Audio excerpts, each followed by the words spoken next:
I'll just talk about a few moral panics that the United States has gone through.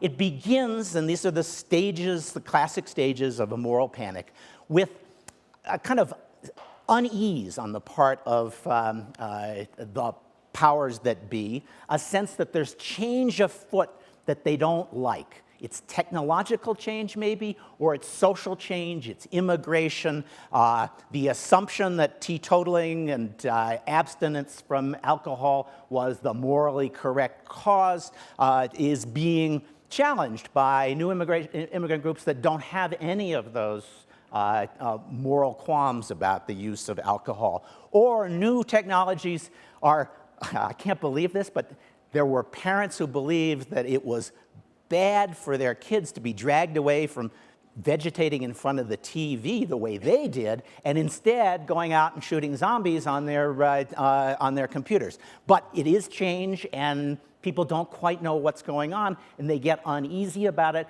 and then they start to see that this change is not just contained, that it is growing, and there's a possibility that their sense of the world will be overturned by people who don't share their current values. And that leads to a sort of media frenzy in which the terrible acts, the unease about video games, the unease about drinking, turns into a media campaign to say bad things are afoot. 8-year-old boys are killing caregivers after playing video games.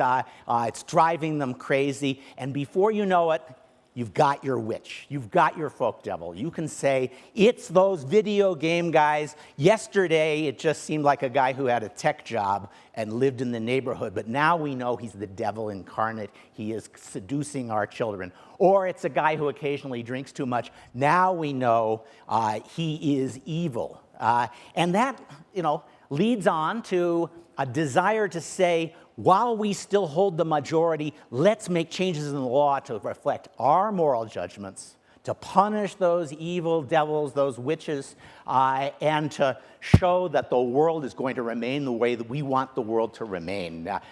We will institute prohibition. We will ban video games or restrict video games. And remarkably, these laws don't actually change the social movements or the social change that they are aimed at. People keep drinking, they keep playing video games, and the people who do the drinking and do the video games start voting and voting their preferences, which is not to keep these harsh laws in place. And before you know it, we've got the morning after, we wake up and say, what were we so worried about? I'm killing zombies now, and I'm having a drink in the evening, and the world has not ended. And we wonder, what could those people possibly have been thinking? That is the classic moral panic.